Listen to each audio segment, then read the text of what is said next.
মন মেজাজ ভালো ছিল না, আমি গেছিলাম যাই তো দেখি আমার মাঝখানে আমার বোন শুইছে, মানে কি জানি একটা সমস্যা ছিল, কারণে রাত এইখানে ঘুমা, অনেকদিন তোর সাথে থাকা হয় না, তা আমরা দুই বোনে গলা জোরাজুরি করে ঘুমাবো। তো আমি সাইডে থাকি, আমার বোন মাঝখানে, আমার বোনের সাইডে হচ্ছে আমার দুলাভাই থাকে। তো হঠাৎ করে গভীর রাতে ঘুমাই গেছে, তো উনি আমার শরীরে টাচ করে, টাচ করার পরে তো যা হওয়ার হয়। এটার পরে আমার বোন প্রতিবাদ করতে গেলে আমার বোনকে বলে তোকে ছাড়ে দিব, এটা ওইটা, তো এরকম করতে করতে চলতে থাকে। তো হঠাৎ করে আমার বিয়ের ঘর আসে, বিয়ে ভেঙে যায়। যতবারে বিয়ের ঘর আসে ততবারে বিয়ে ভেঙে যায়, যতবারই হয় ততবারই বিয়ে ভেঙে যায়। মানে বুঝি না, এমন তো না আমার এলাকার মধ্যে কোনো ক্লেম কোনো রেকর্ড আছে, বা আমরা অনেক খারাপ ফ্যামিলি, বা হচ্ছে অনেক বাজে, এমন তো না। হঠাৎ করে বিয়ে ভেঙে যেত, এরকম করতে করতে প্রায় 3-4 মাস চলে গেল। যাওয়ার পরে জানতে পারি যে আমার দুলাভাই আমার বিয়েটা ভাঙে দেয়। কারণ আমি যতদিন, আমার দুলাভাই বলে আমি যতদিন বেঁচে আছি তোকে আমি বিয়ে হতে দিব না, তোকে আমার ভালো লাগে, তোকে আমি যতবার ইউজ করবো, এরকম করে বলতে দেয়। লাস্ট পর্যন্ত আমার আপু যখন কোনো কথা বলতে দেয়, আমার আপুকেও সে বলে তালাক দেবে। এরকম করতে করতে চলতে থাকে। তো শেষ পর্যন্ত আমার বয়সও বেড়ে যায়, আমার না দুলাভাই থাকলো, না হচ্ছে মানে বিয়ে করার স্বামী থাকলো।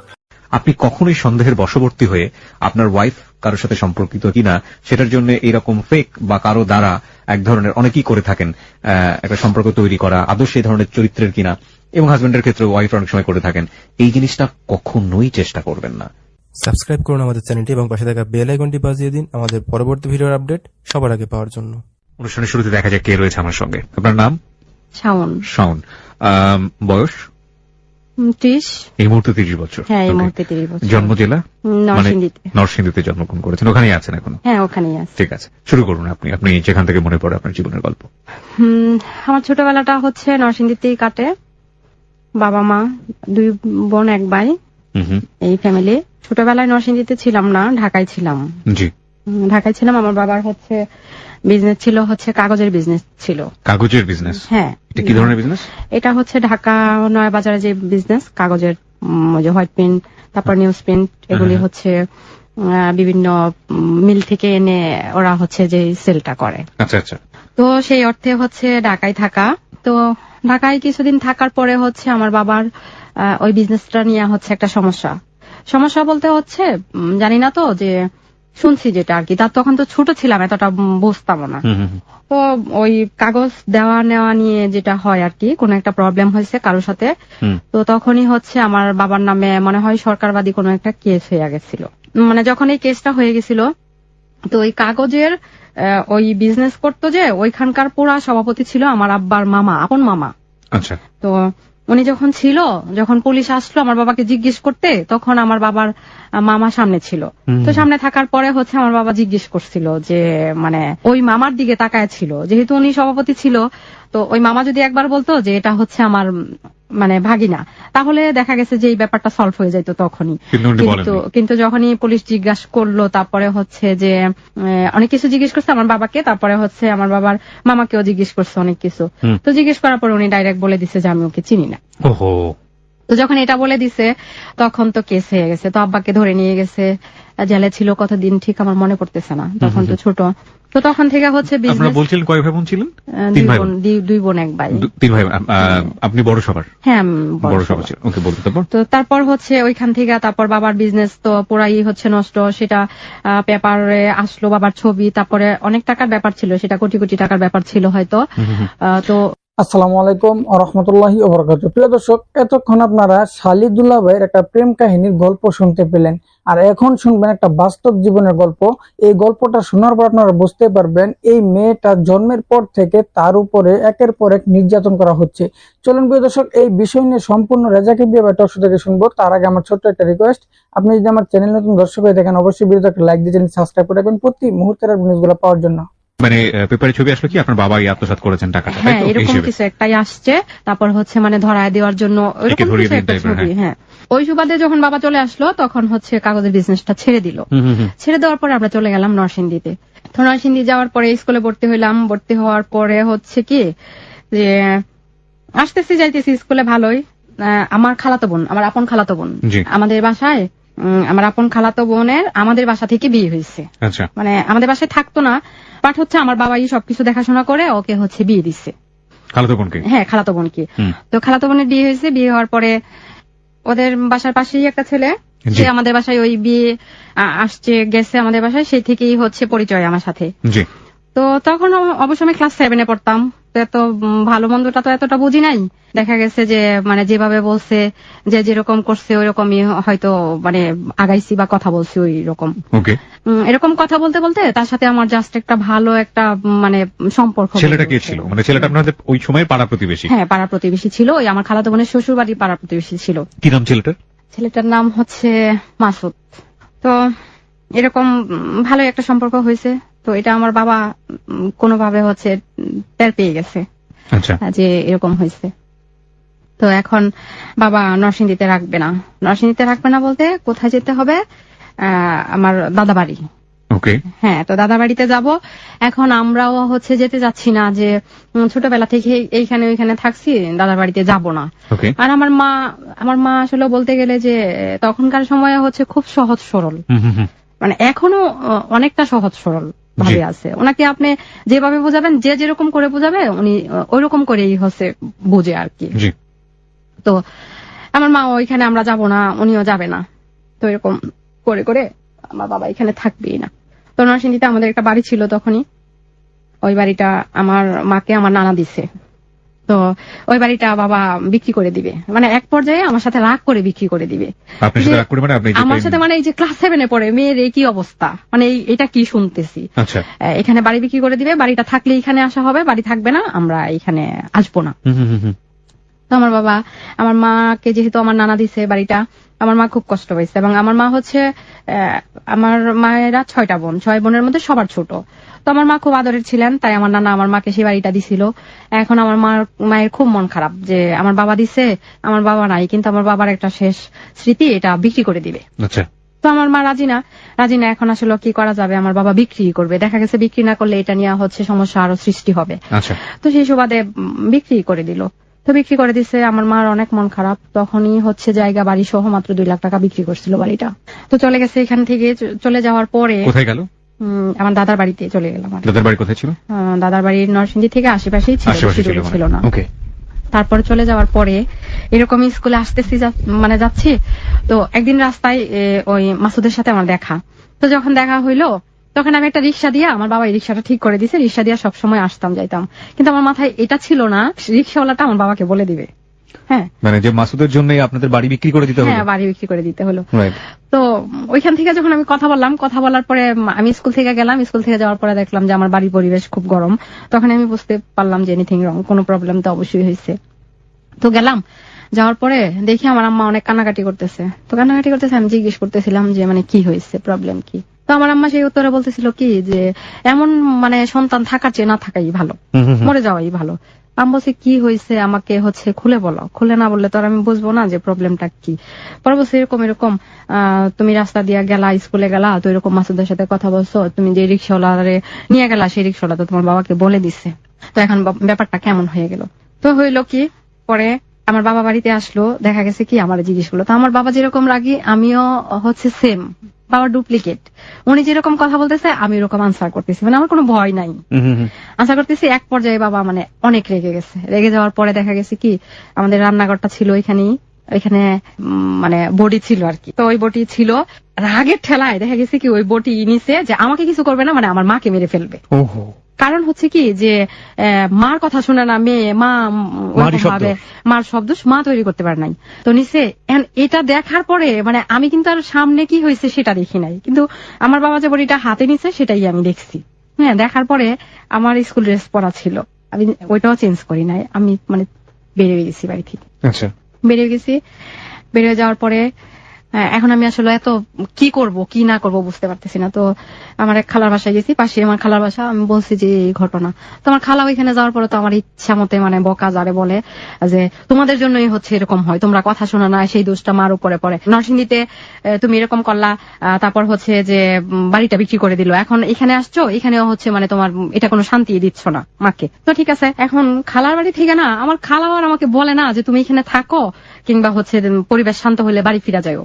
কি করব বুঝতেছি না। তারপর তখন তো ফোনের মানে মোবাইল ছিল না, তো তখন আমি আবার নরসিংদীতে গেলাম।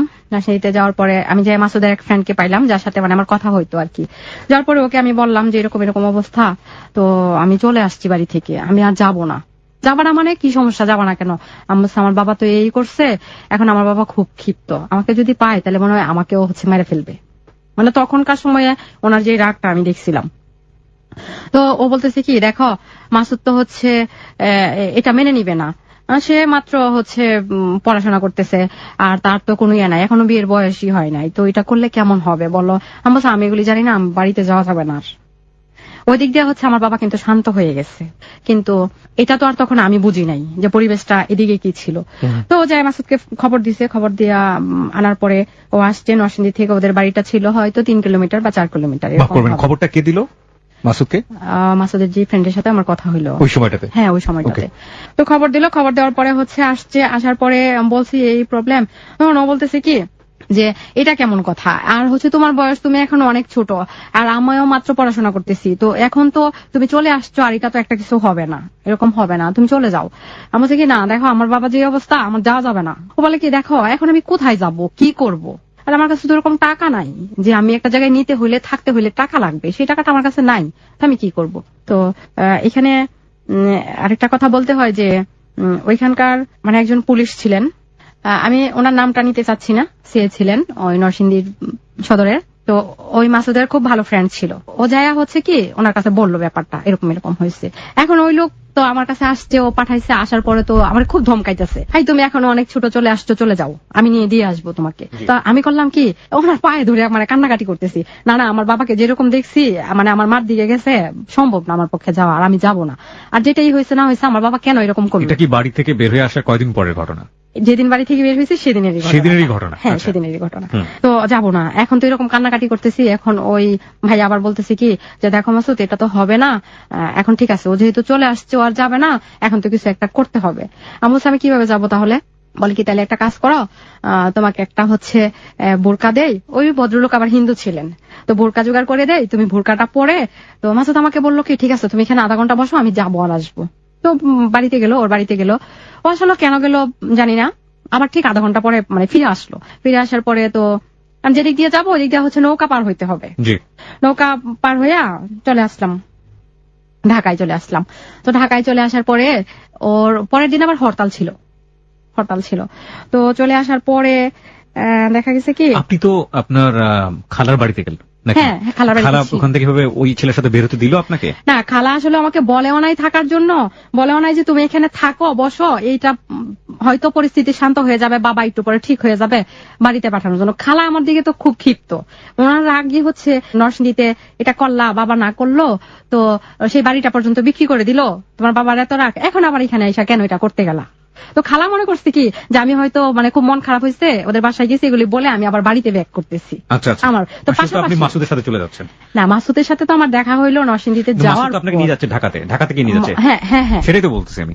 জি বলুন। তারপর মাসুদ যখন ঢাকা গেল আমাকে নিয়ে মামার বাসায়, তখন মামাকে সবকিছু বলার পরে তারপরে তার মামা শুনে তার বাবাকে ফোন দিছে যে দুলাভাই এরকম এরকম, মাসুদ তো এখানে আসছে, তার সাথে একটা মেয়ে আছে, এরকম এরকম, তো কি করব।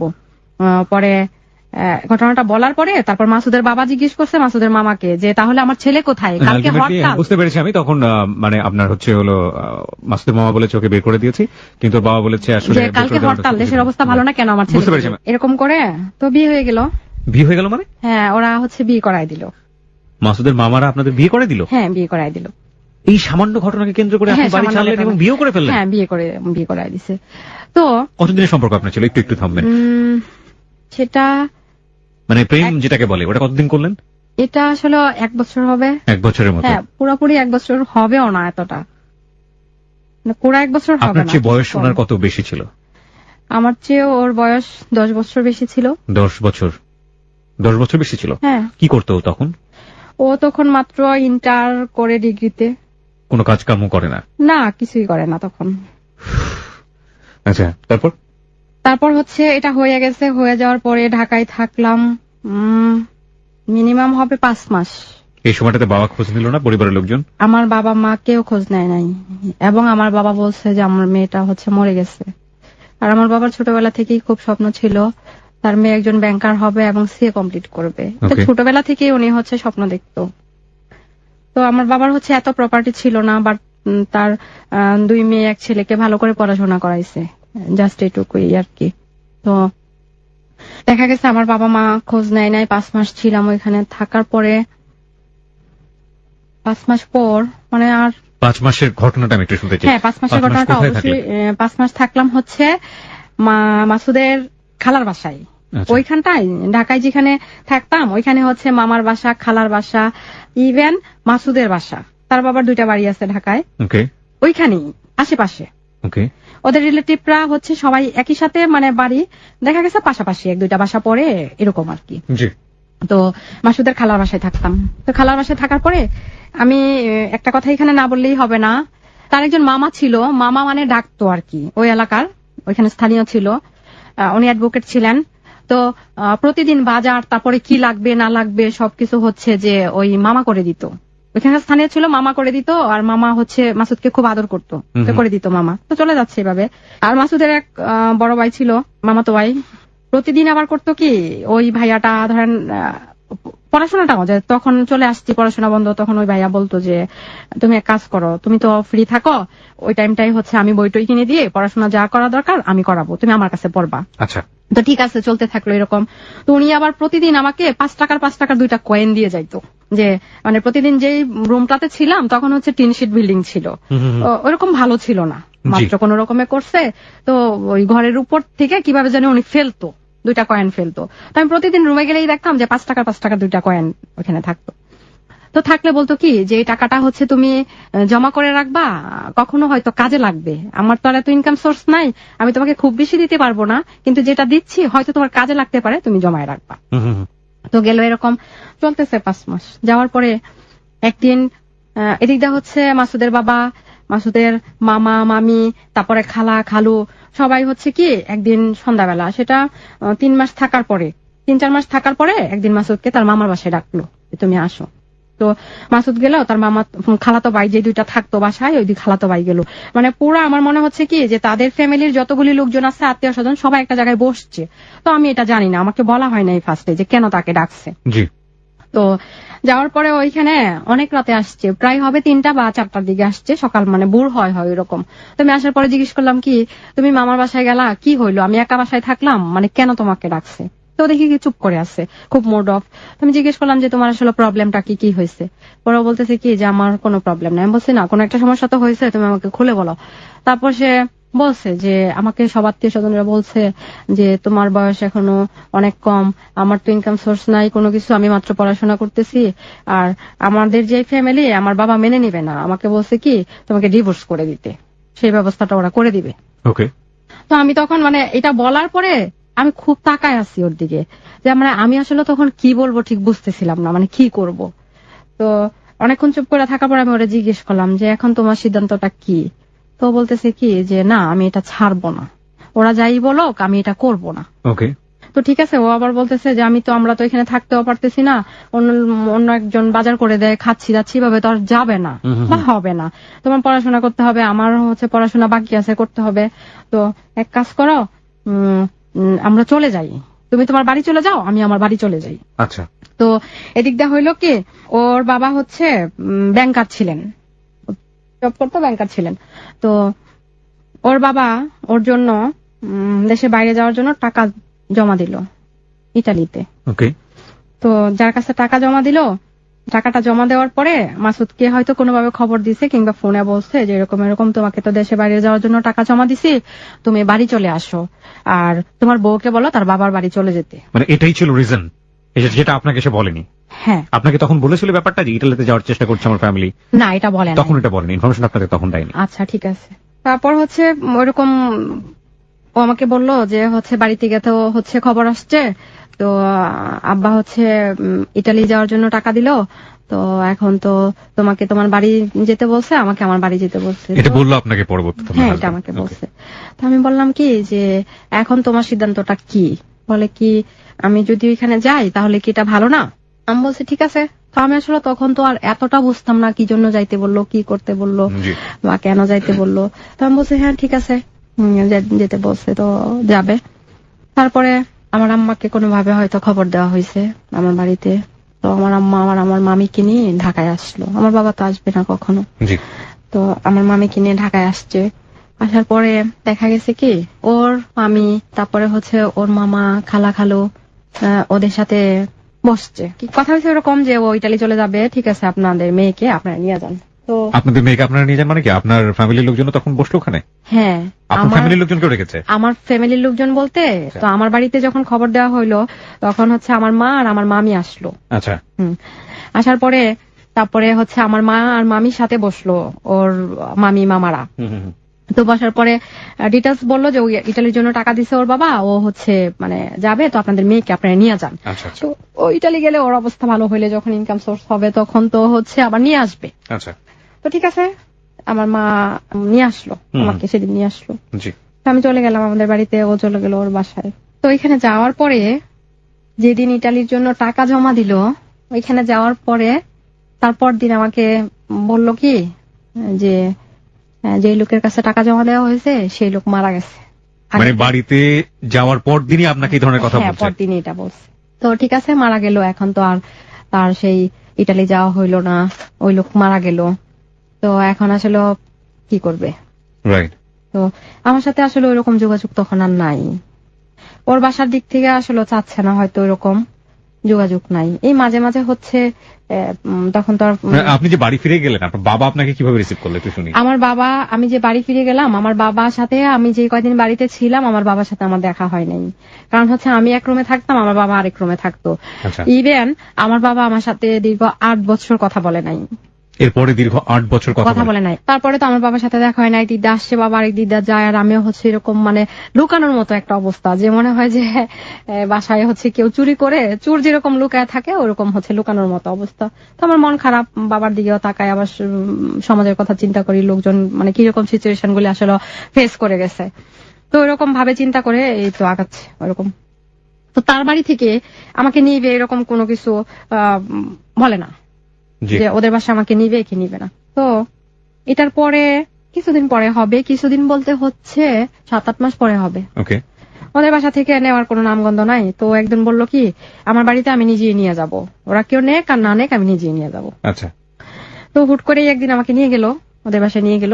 নিয়ে যাওয়ার পরে হচ্ছে আর কি সবার সাথে পরিচয় করাইলো। বলতে হচ্ছে কেউ আমার সাথে কথা বলে না, এরকম করে বিয়ে হয়েছে, আবার এরকম করে নিয়ে আসছে, এটা কোনো কথাই হইলো না, কোনো যুক্তিই হইলো না। আচ্ছা। তো আমি যেদিন এখান থেকে গেলাম সেদিন তো আমার সাথে কাপড় চোপড় ছিল না, কারণ আমার বাবার কাছে বলার কিছু ছিল না, আমার মায়ের কাছে বলারও ছিল না। আমার বাবা মার কথা হয়তো এটাই ছিল যে ওদের বাসা থেকে যদি কেউ নিতে আসে তাহলে তুমি যাবা, যদি নিতে না আসে তাহলে যাবা না। আচ্ছা। হ্যাঁ। তো নিয়ে গেছে, আমার কাপড় চোপড় ছিল না, আমার মনে আছে সেদিন আমার গায়ে লাল একটা জামা ছিল, ওই বাসায় গেলাম। ওকে। তো তখন হচ্ছে মানে আমার চুলগুলি ছিল অনেক লম্বা, অনেক লম্বা ছিল। জি। তো আমি যখন যেদিন ওদের বাসায় গেলাম, শ্বশুর বাড়িতে, হ্যাঁ শ্বশুর বাড়িতে গেলাম, সেদিন তো অনেক মন খারাপ, মানে কেউ কথা বলতেছে না, কেউ ভালো চোখে দেখতেছে না, আশেপাশে মানুষজন আসতেছে দেখতেছে, মাসুদের বউ কেমন দেখবো, এটা নিয়ে এত কাহিনী হইলো, এত কিছু হইলো। তো এখানে তো চলে গেল, ওদের বাসায় গেলাম, এরকম আর কি থাকতেছি, খাইতেছি, কোন রকম কিছু করতেছি, কাজটা হচ্ছে কেউ আমাকে বোঝায় দিচ্ছে না যে এটা করা লাগবে, এটা করা লাগবে। কিন্তু আমি আসলে নতুন একটা পরিবেশে গেলাম, আমি ঠিক বুঝতেও ছিলাম না যে আমি কি করব বা আমার কি করা উচিত। হ্যাঁ। তো আমি যেদিন গেলাম তারপর দিনই হচ্ছে আমার এক নানি শাশুড়ি ছিল, মানে মাসুদের নানি যেটা, উনি ছিল, উনি করলো কি পরের দিন সকালবেলা মানে অনেকগুলি কাপড় বিছানার চাদর থেকে নিয়ে যা আছে অনেক কাপড় চোপড় নিয়ে আসছে, কাপড় ধুতে দিল। হ্যাঁ, কাপড় ধুইতে দিল। কিন্তু তখন হচ্ছে এরকম ছিলাম যে মানে একটা বিছানার চাদর উঠায় ধোয়ার মতো হয়তো ওরকম ছিলাম না, মানে এটা পানিতে ভিজে গেলে ওজনটা যে হয়তো এটা উঠাইতে আমার কষ্ট হইতো। So you are facing the reality right now. Shaon, যেখানটা আমরা ছিলাম, তারপর কাপড় চোপড় ধুইতে দিল, কিন্তু ওই যে ওইরকম ছিলাম না যে বিছানার চাদর দিল 2-3টা, মানে ধুবো ওইগুলি, তারপর পরিপূর্ণভাবে যেগুলি হচ্ছে ধুয়ে একেবারে নাড়া রোদে শুকাইতে দেওয়া ওইরকমটা করতে পারতেছিলাম না। তো যাই হোক কোন রকমে করলাম, কিন্তু তখন থেকেই বুঝতেছিলাম যে কষ্ট কাকে বলে, কারণ এর আগে কিন্তু এতটা বুঝি নাই। যখন থেকে শ্বশুর বাড়ি যাওয়া হলো তখন থেকেই বুঝতেছিলাম। এর পরের দিন আমার সেই নানু শাশুড়ি আবার দিল কি মশলা বাটা, মরিচ বাটা। ওকে। হ্যাঁ। তো তো এটা তো আমি কখনোই করি নাই। এটাও করতে আমার খুব কষ্ট হইতেছিল। জি মানে ঠিক আছে মরিচটা বাড়তেছিলাম ঠিক আছে, কিন্তু এটাকে মানে ভালোভাবে বাড়তে পারতেছিলাম না। স্বাভাবিকভাবেই প্রথম কাজ। হ্যাঁ, তো কোন রকমে করলাম, করার পর আমার নানি শাশুড়ি বলতেছে কি এটা হয় নাই। তো এতটুকু বয়সে তো আমরা অনেক কিছু করছি, কি করলা, বাবার বাড়িতে কি শিখলা, কোনো কাজই দেখি পারো না, তাহলে কিভাবে চলবে, সংসার তো চলবে না। তো ঠিক আছে, যদিও ওদের অনেক প্রপার্টি, ওরা সবাই ডক্টর, বাবা ব্যাংকার, শুধু মাসুদ বাদে। একটা ভালো শিক্ষিত ফ্যামিলি এবং একটা নামি দামি ফ্যামিলি, সবাই চিনে। তারপরে এরকম তো বলতেছে তোমার নানি শাশুড়ি চলে গেল, কিছুদিন থাকলাম, থাকার পরে হঠাৎ করে একদিন আমি অসুস্থ হয়ে গেলাম। অসুস্থ হয়ে গেলাম বলতে যে মানে কেমন লাগতেছে আমি নিজেও জানি না। দুপুরের খাওয়া দাওয়ার পরে আমি খুব অসুস্থ বোধ করতেছি। তো কি হয়েছে, হঠাৎ করে একেবারে বমি টমি করে, মানে একেবারে খুব খারাপ অবস্থা। কি হয়েছে, আমাকে ডাক্তার কাছে নিয়ে গেল। তখন আমি ক্লাস 10-এ পড়ি। তখন ডক্টর বলল যে মানে কনসিভ হয়েছে। তো এই খবরের পরে মানে আমি নিজেও বুঝতেছিলাম না যে কি করব, আসলে কি করা উচিত। জি। তো আমার শারীরিক অবস্থা খুব খারাপ। বাসায় আসার পরে এটা যখন জানাইলো, তখন আমার শাশুড়ি বলতেছিল কি এটা কোনোভাবেই সম্ভব না। এখন শাশুড়ি বলছে? হ্যাঁ, আমার শাশুড়ি। সম্ভব না মানে কি, এটা হওয়া সম্ভব না নাকি রাখা সম্ভব না? এটা রাখা সম্ভব না, আচ্ছা। কোনোভাবেই এটা সম্ভব না। এখন কি করবা, তোমার বাবার বাড়ি যায়া এটা অ্যাবর্শন করে ফেলো। বাবার বাড়ি গিয়ে অপারেশন করো? হ্যাঁ, বাবার বাড়ি যাই অপারেশন করে ফেলো, কারণ এখানে তোমার কে কি করবে? আচ্ছা। কেউ কিছু করতে পারবে না, এখানে আমরা কিছু করতে পারবো না তোমাকে। তুমি অসুস্থ হয়ে বিছানায় পড়ে থাকলে তোমাকে কে দেখবে? তো আমি আসলে খুব ভাইয়া পড়লাম, কি করব বুঝতেছি না। জামাইকে বললেন না? হ্যাঁ, তার সামনেই বলা হয়েছে, এটা ওকেই বলছে, আমাকে বলে নাই। আচ্ছা, তো ও কি বললো? ও বলার পরে ও বলতেছে কি যে আমাকে বলতেছে কি যে তুমি চলে যাও, আমার মা যেটা বলছে। আচ্ছা, একটু শুনি, মানে ও কি ইকোনমিক্যালি ওর ফ্যামিলির উপর ডিপেন্ডেন্ট ছিল? হ্যাঁ। So this is a point. তো চলে যাও, তোমাকে আমার মা যেটা বলছে সেটাই করতে হবে। আমার বাবার বাড়ি গেলাম, তো আমার না কোনোভাবেই মনটা ওরকম সায় দিল না। বাচ্চাটা নষ্ট করে ফেলবো। আচ্ছা, আমার বয়স যাই থাকুক না কেন, যাই হোক না কেন, ওদের তো এরকম কোন উদ্দেশ্য নাই যে মানে আমি এখানে থাকবো কি থাকবো না। হয়তো উদ্দেশ্য খারাপও থাকতে পারে, যেহেতু ওরা আমাকে ভালোভাবে মেনে নিতে পারতেছে না। আমার ফ্যামিলির সাথে কোনো যোগাযোগ নাই, আমার সাথে কোনো যোগাযোগ নাই। তো গেলে ওইভাবে যাইতেছে, করি নাই, এটা অ্যাবর্শনটা করি নাই। না করার পরে কিছুদিন ঝামেলা হয়েছে বেশ, ওদের বাড়ি থেকে আমাদের বাড়িতে লোকজন পাঠাইতো, নানান রকম কথাবার্তা বলতো আমার মাকে আর আমার বাবাকে। আর আমার বাবা তো আমার সাথে কথাই বলে না, তখন তো আরো ভীষণ ক্ষিপ্ত আমার বাবা আমার উপরে। আমার কেন এত কথা শুনতে হবে এখন। তো এরকম করার পরে ওরা না আমাকে আর কেউ নিতে আসে না। তো নিতে আসে না, দেখা গেছে কি 5-6 মাস পরে আমি নিজেই চলে গেছি ওদের বাসায়। আপনি বেবিটা কি অ্যাবর্ট করলেন? না, করেননি তখন? না, তখনও করি না। আপনার হাজবেন্ড বেবিটা চেয়েছিল? আমার হাজবেন্ড আসলে চাই নাই সেটাও বলে নাই, আবার মানে চায় সেটাও বলে নাই, মিডল পন্থী ছিল। আপনার ফ্যামিলি চেয়েছিল? আপনার ফ্যামিলি? হ্যাঁ, আমার ফ্যামিলি বলছিল যে এটা অপারেশন করানোর দরকার নাই, কারণ ওরা যেহেতু এখনো মেনে নেয় নাই। দেখা গেছে কি বাচ্চাটা হয়ে গেলে হয়তো রিলেশনটা ভালো হইতে পারে। আপনি আপনার শ্বশুরের কথা বলছিলেন যে শ্বশুর খুব প্রতাপশালী লোক। হ্যাঁ। তার কোনো ভূমিকা ছিল এখানে? সে কিছু বলেছিল? সে কিছু বলছিল বলতে ওই সময়টা আমার শাশুড়ির কথা আমি শুনছিলাম, কিন্তু আমার শ্বশুর আমার সাথে কখনোই ভালো বিহেভ করে নাই। ওই সময়টা তো করেনি। তারপর আপনি 5 মাসের অন্তঃসত্ত্বা অবস্থায় হ্যাঁ ওদের বাসায় চলে গেলাম। চলে যাওয়ার পরে তখনও এরকম অনেক কাজ করতে হইতো, যদিও কাজের মানুষ ছিল। তারপরও দেখা গেছে কি যে ওদের বাসায় অনেক ধান হইতো, মানে অনেক সবজি তরকারি এগুলি করতো। তো কাজের মানুষ ওই দিকটা সামাল দিত, আর বাসার ভিতরের কাজগুলি দেখা গেছে আমারই অনেক সময় একাই সামাল দিতে হইতো। তো আমার জন্য এটা আসলে খুব টাফ হয়ে যাইতেছে, মানে আমি আর পারতেছিলাম না, কিভাবে কি করবো বুঝতেছিলাম না। শরীর খুব ক্লান্ত, খুব দুর্বল। তো আমি আমার আম্মাকে খবর দিলাম একজনকে দিয়া যে আমি তো এখানে আর পারতেছি না, এত কাজ টাজ করে আমাকে এসে নিয়ে যাও। তো আমার দাদাকে পাঠাইছে। আমার দাদা যখন আমাকে নিতে আসলো, তখন আমার শ্বশুর সেদিন বাড়িতে ছিল, এবং আমার চাচা শ্বশুর ইভেন আরো আশেপাশের মানুষজনকে আমার শ্বশুর থাকতে বলল। আমার দাদাকে এত কথা বললো, উনি সেটা সহ্য করতে পারে নাই, ওই বিহেভটা ঠিক মানতে পারে নাই। কি বলেছিল? বলছিল যে আপনাদের ফ্যামিলিতে মানে তাহলে কি আপনাদের ফ্যামিলিতে মানে একটা মেয়ে হইলেই কিরকম লেলায় দেন নাকি কোন ছেলের পিছনে, যে ভালো একটা ফ্যামিলি দেখে চলে যাক। তো আমার দাদা সেটা আসলে মানতে পারে নাই। আমার দাদা আমাকে নিয়ে বাড়িতে গেল, সেদিন রাতে উনি মারা গেছে। আমার দাদা এরকম ছিল, এত সুন্দর, এত সুশ্রী একজন লোক ছিল, তার চলা ফেরা তারপরে সব স্টাইল এত সুন্দর ছিল সেই বয়সে, এখনো লাঠি ধরে ধরে হাঁটতো। তারপরও তো আসলে আমার দাদা মনে হয় সেই অপমানটাই মানতে পারে নাই। তো সেদিন রাতে উনি মারা গেল, চলে গেলাম আমি। তো আমার দাদা শুধু আসছে আর কান্না করছে অনেক। তখন আমাকে রাস্তায় আসতেছে আর বলতেছে কি যে তুমি তো অনেক ছোট, কিন্তু এত ভুল করছো, এটার মাসুল তুমি পুরো লাইফটা দিয়ে যাবা, এখন না আসতে পারবা না হচ্ছে থাকতে পারবা। তো আমি আসলে দাদার কথায় তখন ওইরকম কোনো কিছু মনে করি না এই রাস্তার মধ্যে। আর আমি জানতাম না যে দাদা মারা যাবে, তখন দাদা মারা গেল। কিন্তু আমার শ্বশুরবাড়ি থেকে এসে আমার দাদা কোনো আত্মীয় স্বজন, আমার বাবা মা দাদি কাউকেই বলে নাই যে ওনার কি হয়েছে। শুধু আয়সা বলছে আমার ভালো লাগে না। কয়েকদিন গেল আমার ছেলে হইলো। হ্যাঁ, সেটা আমাদের বাড়িতেই হয়েছে, নর্মাল ডেলিভারি। আমার ছেলেটা হওয়ার পরে 6 দিন ওভার হয়ে গেল, কেউ আমার ছেলেটাকে দেখতে আসে নাই, ইভেন তার বাবাও আসে নাই। তখন আমি জিজ্ঞেস করতেছিলাম ফোনে যে তার বাবা কেন তার ছেলেকে দেখতে আসে নাই। তো তখন আমাকে ওই বাসা থেকে খবর বললো কি যে ঢাকার বাসার কাজ করতেছে, তো তার বাবা ওইখানটা দেখাশোনা করে, তো ওইখান থেকে তো সে আসতে পারবে না, ওই কাজটা গুছায় তারপরে আসবে। তো 6 দিন পর সে তার খালাতো ভাইকে নিয়ে আমার ছেলেটাকে দেখতে গেল, দেখলো, চলে আসলো। ছেলেকে দেখার পরে আপনার হাজবেন্ডের প্রতিক্রিয়া কেমন ছিল? প্রতিক্রিয়া ছিল ছেলেটাকে কোলে নিচ্ছে। জি। তো তখন আসলে ওইরকম ওই যে গ্রামের মানুষরা একটু নিয়ম করে না যে এই ঘরে হচ্ছে বাচ্চা হয়েছে, সব লোকজন আসা যাবে না, তোমরা ওই পাশ থেকে দেখো বাচ্চাটাকে, আতুর ঘর যেটাকে বলে। হ্যাঁ, তো ওই রুম থেকে অন্য রুমে নিয়ে গেল, ওই রুম থেকে হচ্ছে মানে দেখাইলো আর কি। ওইরকম দেখে ওর এক খালাতো ভাই নিয়ে গেছে, সে চলে গেছে। এবং আমাকে কোনো টাকা পয়সা বা হচ্ছে ছেলে হয়েছে একটা খরচ আছে ওগুলি কোনো কিছুই মানে সে দেয় নাই। তো আমার ছেলে হয়েছে ওইভাবে চলতেছে, 8 মাস হয়ে গেছে। 8 মাসের মধ্যে আমার শ্বশুর আর আমার শাশুড়ি হয়তো 1-2 দিন গেছিল কিনা আমার ওরকম মনে পড়তেছে না, 1 দিন গেছিল, 2 দিন হবে কিনা আমার মনে নাই। তো 8 মাসের মাথায় আমার ছেলেটা খুব অসুস্থ, মানে এত জ্বর একেবারে হাত দেওয়া যায় না গায়ে। তো ওকে আমি খবর দিলাম যে ও তো এরকম অসুস্থ হয়ে গেছে, তুমি আসো। সে আসলো, আসার পরে দেখে কি ওর হচ্ছে অ্যাজমার প্রবলেম দেখা দিছে, অনেক শ্বাসকষ্ট হইতেছে। তো ও বলতেছে কি ও তো এত অসুস্থ, ওরে ঢাকা নিয়ে যাব। তো ওর বাড়িতে ফোন দিল আমার শাশুড়িকে যে আম্মা ও তো এরকম অসুস্থ, ওকে ঢাকা নিয়ে যাব। তোর মা আবার বলতেছে কি ঢাকা নিয়ে যাওয়ার আগে বাড়িতে নিয়ে আসো, আমাদের এখানে একটা হুজুর আছে, ওইখান থেকে মানে পানি পড়া দিব বা ওকে দেখবো, দেখলে বলা যাবে ওর আসলে কি হয়েছে, ওরকম জিন ভূতের আসর হয়েছে কিনা, উনি বলতেছে এটা। তো ঠিক আছে, সে নিয়ে গেল, বাড়িতে নিয়ে গেল। জাস্ট ওইভাবে আমার ছেলেকে নিয়ে ওদের বাসায় যাওয়া, আমাকে কেউ নিতে আসে নাই, আমার ছেলেটাকেও কেউ নিতে আসে নাই। তো গেলাম, ওইখানে থাকতেছি, চলতেছি, মোটামুটি ভালোই চলতেছে।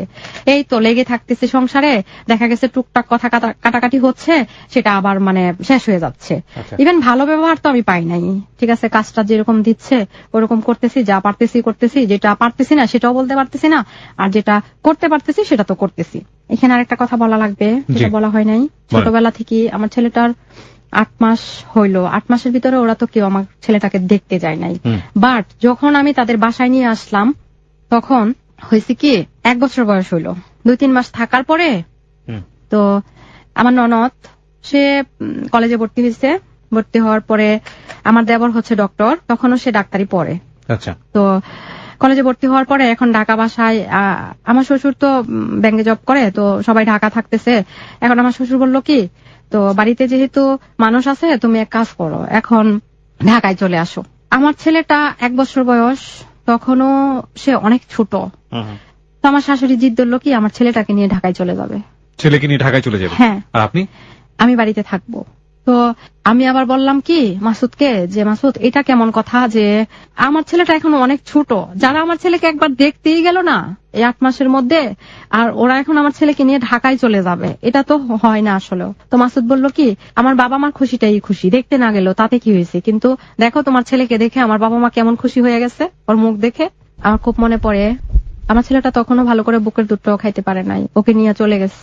আমার খুব খারাপ লাগছে, কয়দিন ফিল করছি অনেক, হয়তো অনেকভাবে কান্নাকাটি করছি, কিন্তু তারপর আমার মেনেও নিছি যে নিয়ে চলে গেছে, ঠিক আছে ওদের কাছে রাখবে, আদর করবে, ভালো থাকবে। তখন থেকে ওরে স্কুলে ভর্তি করার আগ পর্যন্ত ওর দাদু যেখানেই গেছে ওকে নিয়ে গেছে, আমি কোনোদিনও হচ্ছে না করি নাই। যখন যেখানে যাইতে চাইছে আমি সেখানেই নিয়ে যাইতে দিচ্ছি।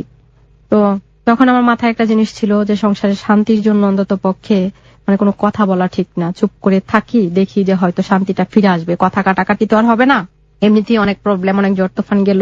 তো ঠিক আছে ছেলেটাকে ওরকম নিয়ে যায়। যখন আমার ছেলেটাকে স্কুলে ভর্তি করব তখন আমার ছেলেটাকে নরসিংদী নিয়ে চলে আসছে। হ্যাঁ, তখন বলতেছি কি ওরা তো স্কুলে ভর্তির সময় হয়ে গেছে, ওর স্কুলে ভর্তি করে দাও। তো আমি এতদিন চুপ। আমি তখন বলতেছি কি যে ওকে যখন স্কুলে ভর্তি করার বয়স ছিল না, একেবারে ছোট ছিল, তখন ওরে ঢাকায় নিয়ে চলে গেলেন। আর যখন স্কুলে ভর্তি করবো এখন, তাহলে এখন কেন এখানে নিয়ে আসলেন? ওরে ঢাকায় ভালো একটা স্কুলে ভর্তি করে দেন। বলে কি ওর বাবার তো ইনকাম নাই, ওর বাবা ঢাকায় ভর্তি করলে সেটার খরচ কে বহন করবে? আমি বলছি কি আপনাদের তো 2টা বাড়ি আছে ঢাকায়, নরসিংদীতে বাড়ি আছে, মার্কেট আছে, আপনারা নিজেও হচ্ছে সবাই জব করেন, তো আমার ছেলেটার প্রিয় দর্শক, এই মেয়েটাকে নিয়ে যে তথ্যগুলো পেলেন আজকের ভিডিওতে, এই সম্পূর্ণ আলোচনাটা শোনার পর আপনাদের মন্তব্য অবশ্যই কমেন্ট জানাবেন। পাশাপাশি এই মেয়েটার জীবনে এমন ঘটে যাওয়ার ঘটনাটা যে আপনাদেরকে শোনালো, এই ঘটনা শোনার পর আপনাদের কি মনে হলো? এই মেয়েটা আসলে সত্যি বললো না মিথ্যা বললো? এই বিষয়ে নিয়ে আপনার মন্তব্য জানাবেন। নতুন নতুন এমন নিউজগুলো সাবস্ক্রাইব করুন, ভিডিওটি ভালো লাইক দিবেন। আজকে এই পর্যন্তই, পরবর্তী